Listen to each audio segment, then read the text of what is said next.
What's up, everyone? Welcome back to the channel. Been a minute. It's your boy Duck, and I'm about to react to 4 most disturbing moments caught on live stream footage. Chilling scares. Let's get it. In December of 2022, the authorities in Northern Ireland came across a bizarre crime scene where the most likely suspect was somehow in 2 places at once. It all started on the 18th of December when Irish YouTuber VoteSaxon07, whose real identity is 33-year-old Stephen McCullen, livestreamed himself playing GTA Vice City. The stream started at around 6 p.m. and Stephen stayed live for about 6 hours, till midnight. The stream itself was quite unremarkable, with Stephen playing the game mostly in silence, broken by his occasional commentary. Unfortunately, while he was streaming comfortably in his home, his 32-year-old girlfriend, Natalie McNally, was going through something downright horrific. Stephen, however, was completely unaware of this and promptly went to sleep after ending the stream. The next day, he woke up to a barrage of calls and messages regarding Natalie. She was apparently at her parents' house the night before to watch the World Cup finale. The match ended at around 6 p.m. and Natalie went back to her home shortly after, which wasn't too far away. She lived alone in Northern Ireland with her 2 cats and a dog. However, the next day, no one could get through to Natalie. She didn't show up to work and wasn't picking up her phone either. At the time, she was also 15 weeks pregnant with Stephen's child. So when she went silent, her friends and family grew worried, fearing she was facing some health concerns. After learning about her absence and waiting a few hours for a response, Stephen went to her home, which was about 20 minutes away from his home in Lisburn. Unfortunately, he was too late. When Stephen arrived at Natalie's home, the door was wide open. Inside, he found her lifeless on the floor. She had been killed. Detectives from the Major Investigation Team have now launched a murder investigation following the death of Natalie McNally in Lurgan. This follows the results of the post-mortem. The 32-year-old died a violent death, having been stabbed a number of times, and there are signs of defensive injuries. Post-mortem reports showed that she was killed on the night of December 18th, not long after she came back from her parents' home. However, investigators did not find any evidence of a forced entry into her home.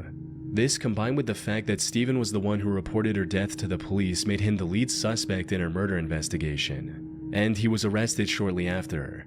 However, this arrest didn't last long, because as the authorities quickly found out, Stephen had a strong alibi. According to the post-mortem report, Natalie was killed during the same time Stephen was live streaming from his home.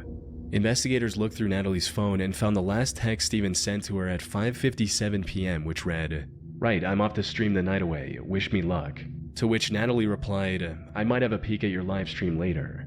This was enough to clear Stephen's name from any wrongdoing, but it left investigators with no clear direction on where to look next. Stephen did give them the name of someone he suspected, however, investigating that person didn't lead to any breakthrough in the case either, and the name of this person was never made public for this reason.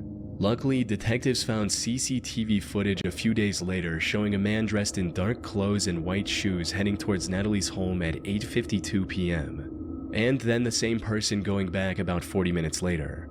Given his timing, investigators determined that this was the killer.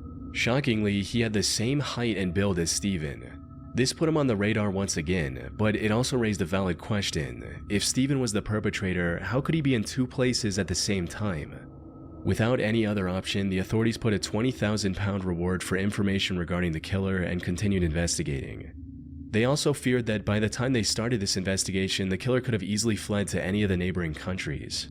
In the meantime, Natalie's case had become national news, resulting in multiple memorials around the country. This put even more pressure on the investigators to find the killer as quickly as possible. They made several arrests and even seized the suspect's car.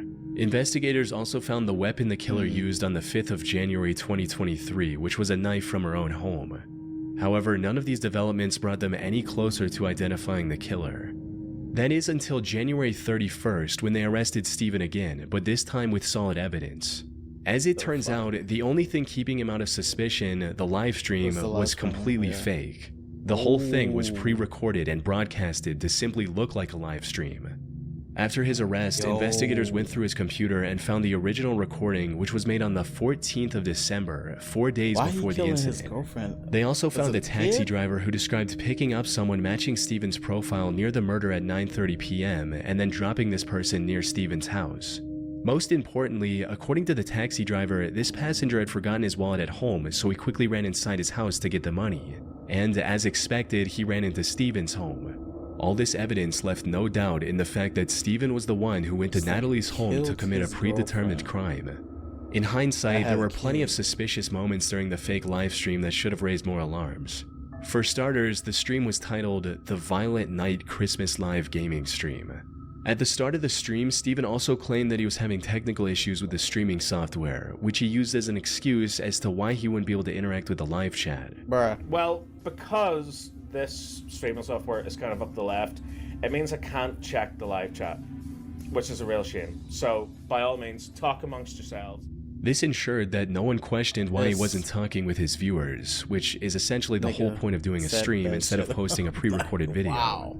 At the start of the stream, Stephen made sure to repeatedly mention what day it was. Hello to all on this glorious Sunday evening. Yeah, so I just thought, why not? I'm gonna do a live stream because this day next week is Christmas. So what more could you want for Christmas other than an evening with your old pal Stephen? This was likely an effort to make his alibi stronger and to say, look, I was streaming the same night. I even mentioned the day at the beginning. On top of that, many moments in the stream also took on a far more disturbing meaning after the truth came out. Like him singing about killing someone in-game, which can also be interpreted as him cryptically talking about his girlfriend. I need to kill it. I need to take her down. And my nigga took GTA to real mission if I don't get this to die. Tra-la-la. At another point during the stream, he makes a pun that sounds like Natalie's name and finds it unusually amusing. Yeah, that's physics. That's what would happen in the real world. Absolutely. Absolutely. The most creepy moment, however, was about halfway through the stream. While he was on break, suddenly the live stream back soon graphic switched with a poster of a James Bond movie called No Time to Die.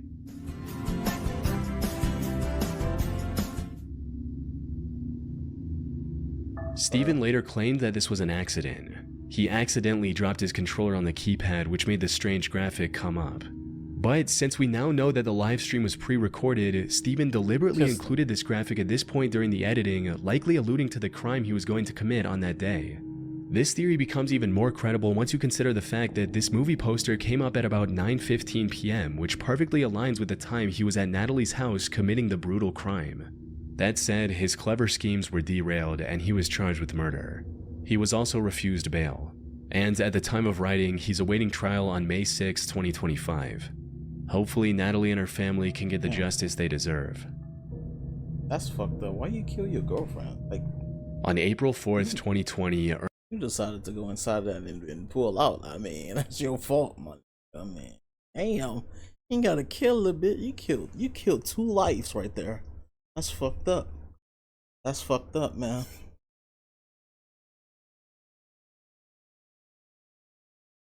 That's real fucked up. Ernest Wilson went live on Facebook during a house party, without knowing that these were his final moments alive. Oh, Ernest was a 24-year-old warehouse worker living in Baltimore, Maryland. The only passion he had in life was for partying, playing board games, and turning them into drinking games. Unfortunately, the 2020 pandemic and the subsequent lockdown closed every public venue he frequented. So he decided to take matters in his own hands and came up with a solid plan. He would rent Airbnbs, host an invite-only party which he referred to as a game night with a fee to cover the expenses, and have a good time with his friends. These parties started off small but quickly grew in numbers as more and more people became aware of them. And on April 3rd, he went onto Facebook to plan another party that weekend, asking, "Should I do game nights again this weekend?" And, "We playing hide and seek at game night tonight?" After receiving enough confirmations, he decided to go ahead with the plans and announced a 2-day game night with free entry for girls and a $5 fee for the guys. Not long after this announcement, he also made a post about bringing uninvited people, stating, "Please don't show up with nobody I didn't personally invite if we didn't discuss it first. They're going to get left outside." Maybe he had experienced problems with uninvited guests at past events, or maybe he simply wanted to know the exact number of attendees ahead of time. But in hindsight, his concern makes a lot more sense. As the night approached, Ernest started the event, and it went just as well as he could have hoped, with everyone dancing and having a good time. That is until 2:30 a.m. when the group decided to play the hide-and-seek game they discussed earlier. Ernest took charge as the first seeker and began a countdown at the Airbnb's backyard. 1, 2, 3, 4, 5, 6. However, as soon as he began searching for his friends, he stumbled upon something completely unexpected. 1, 2, 3. Who the f is that, G? I don't know. I'm in your face. Get your on the other side of this gate. Who the f? This can't be one of my friends. Wait, you watched He this saw nigga someone climb trying the to gate? jump the fence and break into the property. Now, the correct response would have been to go back inside to safety and call the cops on this intruder. However, What the Ernest was hell already did a bit he under do? the influence at the time and made the biggest mistake of his life. He decided to confront the man on his own, and Oh, that's when yeah, you things took fucked a up. turn. You under The the intruder was influence. armed, and after some back and forth, tragically shot Ernest before fleeing the scene, all of which could be heard on the live stream. On the ground. Hey, Pie! The police arrived at the property at 2:45 a.m. where they found Ernest lying in a pool of his own blood. According to the few statements that were released to the public, this appeared to be a case of a robbery gone wrong. However, some believe there was more to the story. This is because during Ernest's struggle with the intruder, a girl Gotta can be be more. heard laughing in the background. Hey, Pie!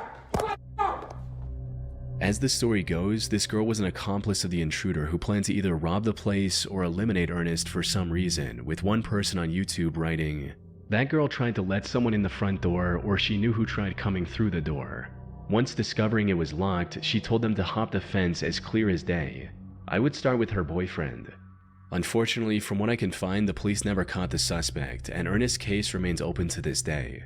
So, whatever their motive was, I doubt we'll ever know, especially 5 years later. Damn, bro. Sorry, Ernest. RP. On September 7th, 2024, a 32-year-old man by the name of Joseph Couch opened fire on vehicles traveling down I-75 near the city of London, Kentucky. He managed to hit 12 cars, injuring 5 people. Fortunately, there were no fatalities. As authorities rushed to his location, Joseph managed to escape into the wooded area alongside the highway. This left the investigators with no choice but to search the Daniel Boone National Forest, hoping to find the mass shooter. In the meantime, they also began looking into Joseph's past and made some chilling discoveries.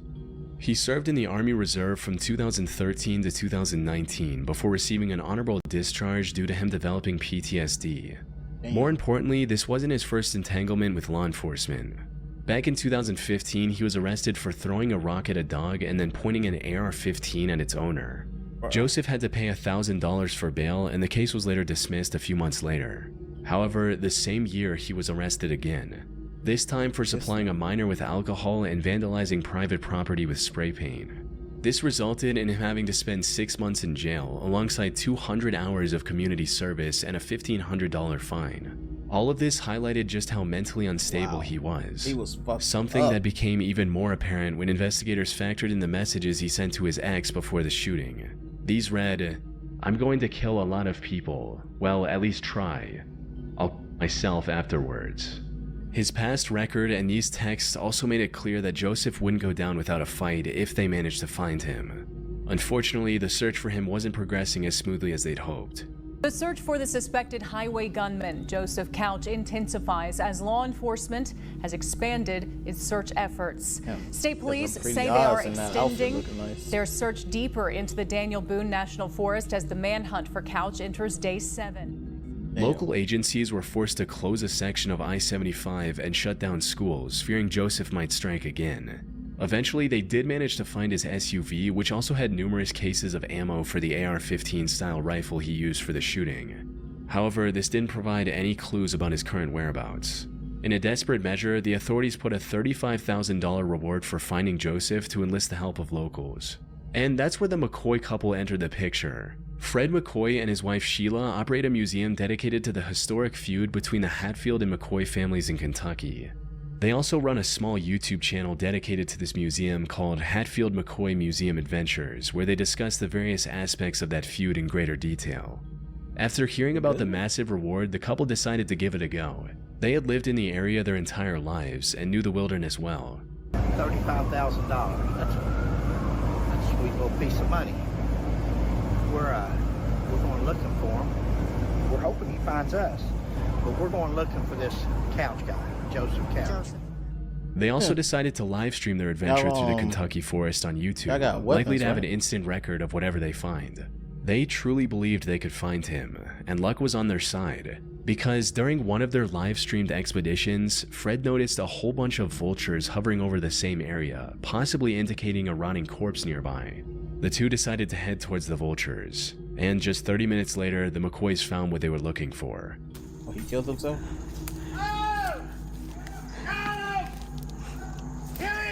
You found him? Oh, my Lanta. I'm coming. Oh, my Lanta, you found him? Her Lanta? Oh, my Lanta. What is that? They immediately alerted the authorities, who used DNA testing to confirm the body was indeed Joseph Couch. A later autopsy report also confirmed that he went through with the plan he talked about in his message. After 13 days of searching, the I-75 shooter mystery finally came to a close, ending the manhunt and easing the fear of Joseph still being out there. Oh my Lanta. I've never heard that one before. On October 28, 2019, a 47-year-old Japanese man named Tetsu Shiohara live-streamed himself climbing Mount Fuji. And what was supposed to be nothing more than a fun stream quickly turned into an avoidable tragedy. You see, Tetsu had been climbing Mount Fuji since 2017 and had already reached the summit many times. However, all of those previous expeditions were during the climbing season, which stretches from July to mid-September. And while it's not an easy task, it's far safer during these months with maintained trails, milder weather, and resting huts along the way that also sell essential supplies like food and oxygen cans. So when Tetsu decided to climb the mountain in late October, it was already covered in thick, slippery snow. And the conditions were far harsher than he could have imagined, with winds reaching up to 60 miles per hour. All of the resting spots on the mountain were also closed for the off-season. But despite this being his first off-season climb, the unfavorable conditions did not deter Tetsu. He was determined to reach the summit and make it back in a single day. Unfortunately, the stream didn't get off to a good start, as he forgot to bring essentials like thicker socks to keep his feet warm and crampons to prevent his shoes from slipping. Socks. How do you not do that? Why you didn't go back and then come back? 靴下忘れた。いや違う違う。バスバス。 Then go back home, my nigga. Like, come on, man. Later, he also commented on how he didn't bring any food with him to avoid making his backpack too heavy. But as the climb continued, not having food became the least of his worries, as he quickly realized the snow that day was deeper than he could have imagined. On his way to the top, he passed several points where the trail had collapsed due to bad weather. About 2 hours into the hike, his viewers started to notice how dangerous things were getting as well, and began urging him to turn back before reaching the summit. 一般客なの。そうやね。そうやね。でも山頂まで行けちゃうと思うよ。この。However, he ignored all the warning signs and pressed on with the hike, and by sheer willpower actually managed to get close to the summit.